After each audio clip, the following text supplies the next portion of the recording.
Salut tout le monde, bienvenue à cette 36e vidéo sur le jeu Europa Universalis publié par Aegir Games en 2023. Dans cette vidéo, on va voir la plus grosse bataille de notre game à date. Alors, je vous laisse dans le suspense. Ça va opposer qui contre qui? On va voir ça à la fin du vidéo. OK. D'abord, il faut corriger quelque chose. On s'est rendu compte de quelque chose. Le français s'est rendu compte de quelque chose. J'avoue que s'il y a une affaire dans ce jeu-là, là, si je cache toutes les pièces, là, les sacrements de crest là, qu'il y a ici, là, les écussons qu'il y a ici, là, et calvaire. C'est le bordel en esti. Puis il y a une feuille là, qui vous dit, qui vient avec le jeu, qui vous dit où se trouve chacune de ces affaires-là. Mais bref, là, ce qui est arrivé, c'est que c'était l'Autrichien. Puis l'Autrichien, lui, très confiant, esti, il pogne son armée ici, il s'en vient en Suisse traverse les montagnes, tu sais, puis il dit, bon, ben, tu sais, je traverse tant d'unités, là, tu sais, il faut qu'il paye plus de cubes militaires pour être capable de traverser les montagnes. Puis là, au début, il dit, ben, je me bats contre trois personnes, right? Parce que je suis en guerre contre, tu sais, Berne puis Saint-Gallen, ça, c'est la même affaire. Puis il est en guerre contre Genève. Fait que lui, dans sa tête, il se bat contre trois personnes. Là, le français réalise, pas pour mal faire, le français réalise, à ta minute, là, Genève, en fait, fait partie de Savoie. Tu sais, si on zoome un petit peu, là.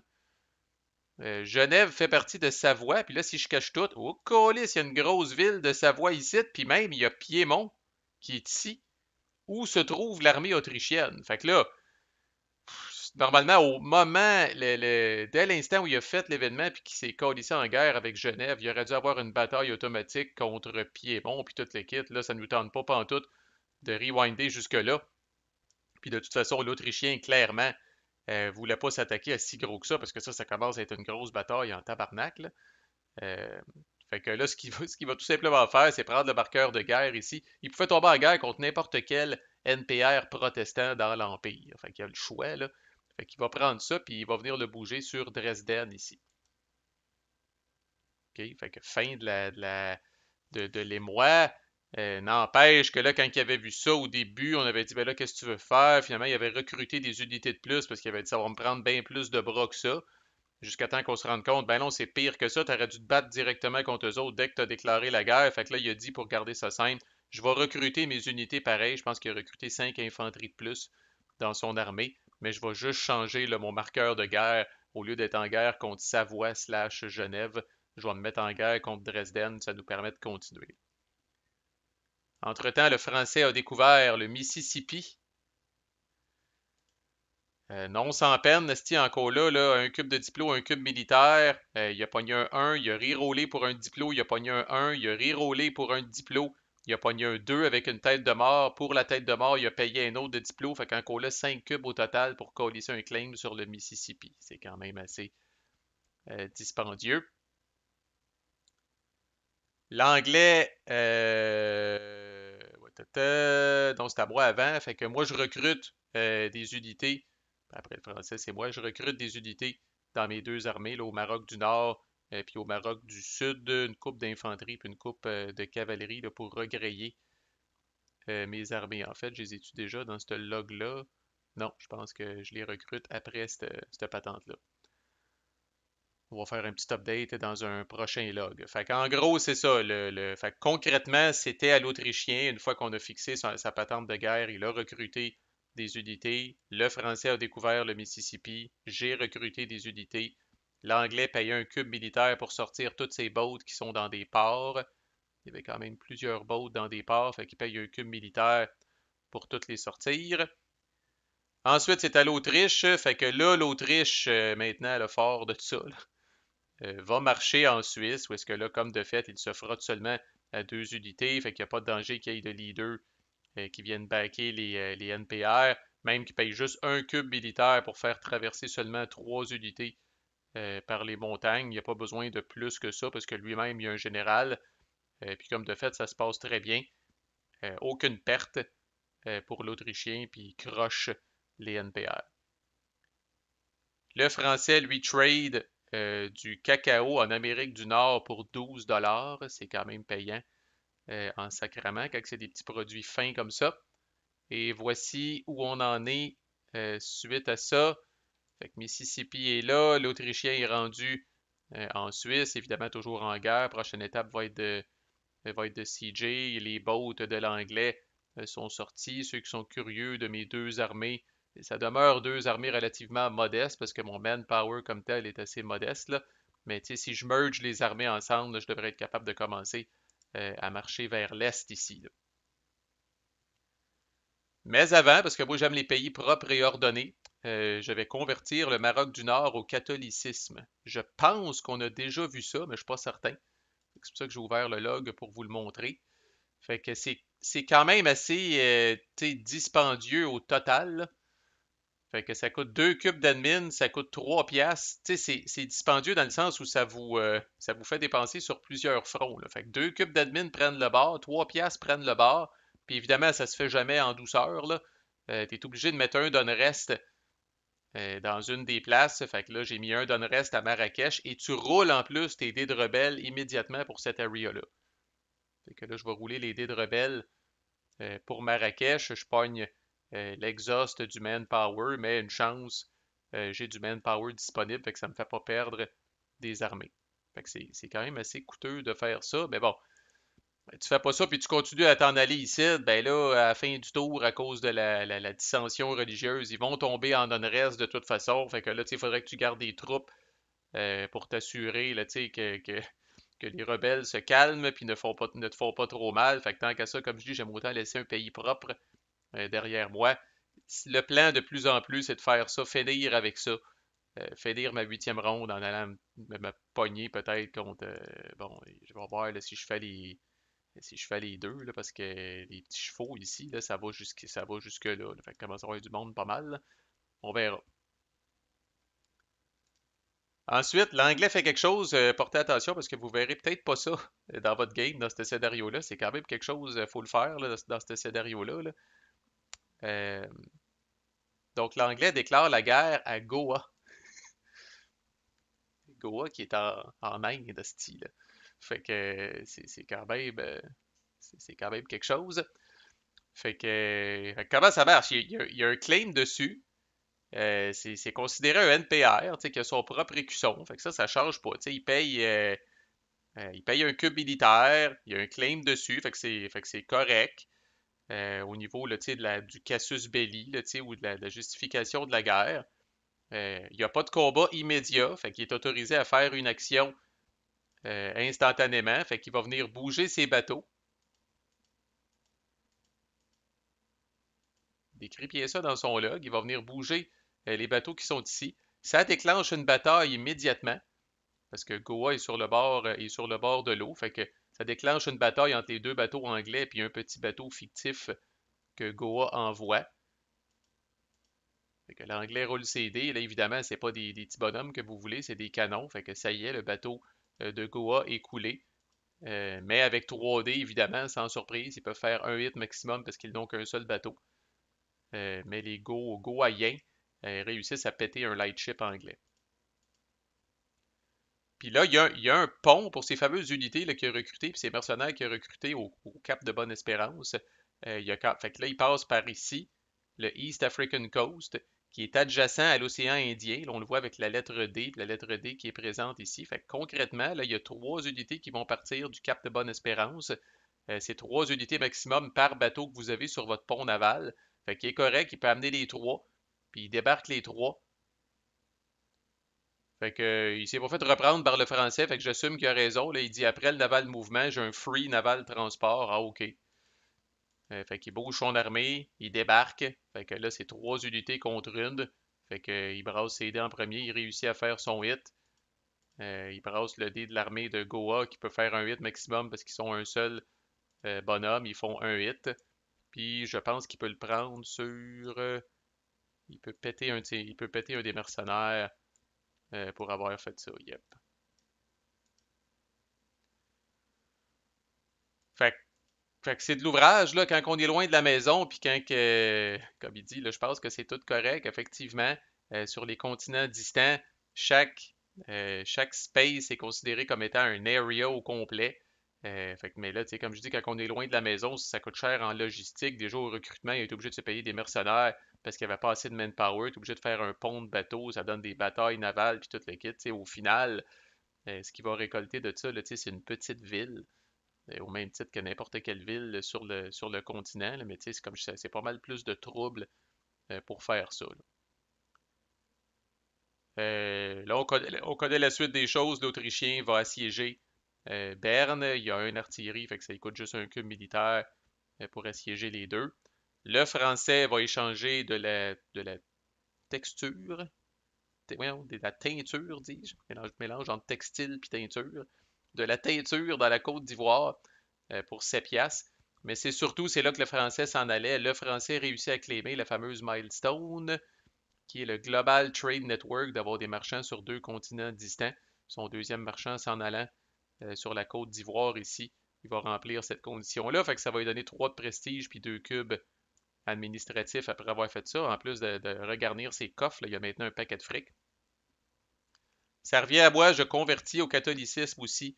Le Maroc du Sud, même affaire, 2 cubes d'admin, 3 piastres. Je calisse une affaire en unrest. Je roule les dés de rebelle. Je pogne le résultat de perdre un cube, je perds un cube de diplo.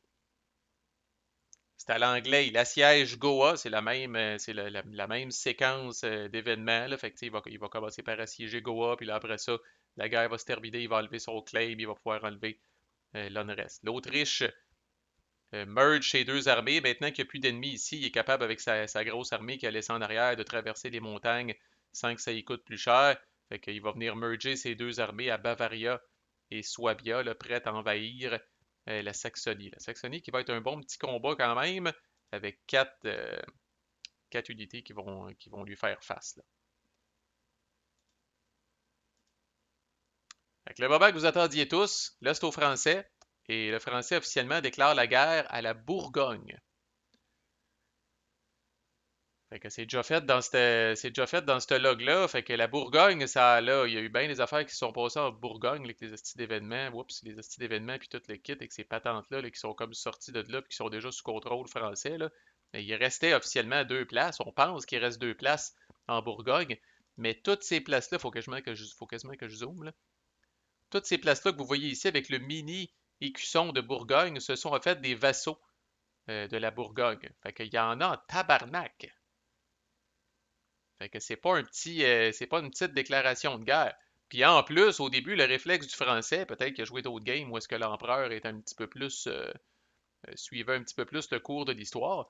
Mais regardez la fameuse ligne ici, qui veut dire que la Bourgogne fait partie du HRE. Alors en théorie, dans une game où l'empereur aurait encore un peu d'autorité, la Bourgogne se tournerait désemparée vers son empereur pour dire mais venez à notre secours, grand empereur, parce que les méchants français nous déclarent la guerre. Mais là, vu que l'autorité impériale, puis depuis un crise de bout en plus, vu que l'autorité impériale de l'Autrichien est à zéro, ça se passe même pas cette affaire-là. OK? Mais sachez que dans une game normale où l'empereur, comme je disais, suit le cours de l'histoire un petit peu plus, voici un cas où la Bourgogne se tourne vers l'empereur et lui demande de l'aider. Puis là, il y a toutes sortes de conséquences si l'empereur dit oui, si l'empereur dit non. Mais dans notre game, c'est très simple. Les Bourgons, les Bourgognais sont laissés à eux-mêmes, puis ne peuvent même pas se tourner vers l'empereur pour demander de l'aide. Fait qu'au niveau du français, ça devient vraiment une déclaration de guerre contre un NPR comme parmi tant d'autres, même si c'est un Christ de gros NPR avec 8 villes qui se retrouvent là. Fait que le français, comme action gratuite, décide de recruter des unités, puis il en recrute en tabarnak. Il recrute pour 26 piastres d'unités, 8 infanteries pour 16, puis 2 cavaleries pour 10. Fait que je pense pas qu'on a vu une plus grosse armée que ça à date. Alors voici l'armée française, 1, 2, 3, 4, 5. Fait que 10 infanteries, 3 cavaleries, 3 d'artillerie. Puis quelles sont ces deux infanteries noires? C'est que dans un autre log, ben, au moment où il a déclaré la guerre, il a fait un appel aux armes à son allié, le pape. On avait déjà vu de quoi de semblable, fait un crise de bout, là, je pense qu'en anglais, a déclaré la guerre aux Français ou vice-versa. Mais en tout cas, un allié que vous avez, vous êtes capable de siphonner un petit peu les cubes que vous avez, je pense, sur son terrain. Puis en tout cas, là, je me rappelle plus des coûts. Là, on a vu ça, ça fait un crise de bout. Là. Mais ça vous donne essentiellement des unités gratuites, de la chair à canon gratuite qui vont pouvoir prendre des hits. Là. Il y a quand même une façon d'assigner les hits. Là. Vous ne pouvez pas toutes les mettre sur ces unités-là en même temps, mais n'empêche. Le français a un petit buffer, comme on dit, un petit tampon, un petit padding avant de se frotter à la Bourgogne. Fait que moi, avec 2 cubes militaires, j'enlève les 2 zones restes qui sont ici. L'Anglais essaye de trader, mais fail misérablement, est obligé de se ramasser juste 2 piastres. Euh, L'Autrichien marche en Saxonie, où il se frotte à 4 unités. Il pogne un général, les NPR qui sont plus que 3 ou plus, pognent un général qui leur donne 3 des blancs de plus, donc c'est 6 des blancs. 5 parce que l'Autrichien a la fameuse idée, euh, c'est où ça, la fameuse idée de military drill qui leur enlève un dé, mais n'empêche, il reçoit 5 des blancs tout le temps, mais il y a quand même juste 4 unités. Mais au total, une fois que ce combat-là est fini, l'Autrichien va quand même avoir perdu 4 unités et son général. Parce que le NPR a pogné les fameux 2 résultats de Tertios avec un rôle, puis ça tue le général. Fait qu'au final, ça c'est la belle armée autrichienne, là. Il va avoir perdu 4 d'infanterie, puis il va avoir perdu son général qui avait oublié de switcher pour le bet ici, là. Normalement, le général aurait eu juste un wound, mais là, il y avait déjà un wound, fait qu'il est mort. Et vous aurez deviné que la plus grosse bataille de tous les temps, c'est quand le Français décide de traverser puis de s'en aller en Bourgogne, il va faire face à pas moins de 8 unités. Alors, on a un hostie de combat épique entre cette grosse crisse d'armée française-là, qui est beaucoup plus diversifiée, fait qu'il ne devrait pas avoir de problème, là, mais compte quand même 8 unités. Puis il va le dire lui-même dans le log, il prend une chance, le Français, parce qu'il ne met pas de général, fait qu'il n'y a que 3 des blancs. Et si jamais les NPR pognent un général, puis qu'il lui fait rouler un dé, 2 dés, 3 dés de plus, c'est sûr que le français aussi a military drill, il peut enlever un dé. Quand même, ça pourrait être particulier comme combat, ce style d'affaire-là. Puis là, vous comprenez, il veut pas mettre son rouleur qui est comme déjà magané, mais Henri IV est bon, tabarnak, il aurait donné 6 dés. Fait qu'il veut pas mettre son rouleur. Il y a 2 cartes militaires, je ne peux qu'assumer que ce n'est pas un général, parce qu'il y a en masse de cubes militaires, mais ça, moi, j'aurais pas pris de chance à sa place, puis j'aurais mis un général. L'histoire dira qu'il a été chanceux au final, parce que, bon, il met les 8 troupes ici. It's a bit risky, but I choose to fight sans un général, en effet, mon pit. Puis là, il tire la première carte du deck militaire, puis il pogne un dude qui n'a pas la possibilité d'être un général. Fait que là, ça devient pas mal plus facile parce qu'avec Military Drill, à chaque fois, le NPR roule juste 2 des blancs. Il roule même pas 3 des blancs, il roule juste 2 des blancs. Fait que c'est définitivement pas la fin du monde. Fait que là, il va y avoir beaucoup, beaucoup de rôles. Fait qu'à chaque fois, lui, il roule 3 des blancs, puis l'autre roule 2 des blancs. OK, eux autres, évidemment, c'est seulement les infanteries qui comptent, tandis que le français a vraiment une armée diversifiée. Le temps que c'est pas un blank, ici, ça fait un 8, là. Fait que là, vous voyez, c'est 2 hits contre un hit pour commencer. Il poursuit. Fait que là, lui, il fait 3 hits. Eux autres font 0 hit. Quand même chanceux en crise. Ça vient de faire pencher la balance en hostie. Ensuite, il pogne un seul hit. Eux autres pognent 2 hits. Fait que quand même. Ensuite, il pogne, bon, 3 hits pour les achever, puis eux autres pognent un dernier hit. Fait qu'au final, la bataille est terminée. Voici de quoi a l'air l'armée française. Fait que c'est pas si pire. Il a perdu une coupe d'unités d'infanterie. Il a été capable d'en perdre une gratuite qui venait du pape. Fait que c'est quand même, il s'en sort très très bien. Là. Tu sais, je veux dire, pour une place, pour un combat contre 8 bonhommes, il s'en sort bien en crise. S'il y avait eu un général, puis si les dés avaient viré autrement, ça aurait peut-être été différent. Là. Mais là, ça va quand même assez bien. Honnêtement, le français en a pour un crise de bout. Tu sais, s'il veut faire la job au complet, puis prendre tout ça au complet, il va falloir éventuellement qu'il rebouge ici. Il va y avoir un autre petit combat, il va falloir qu'il assiège toute cette patente-là. Il y en a pour un crise de bout avec ses cubes militaires. Là.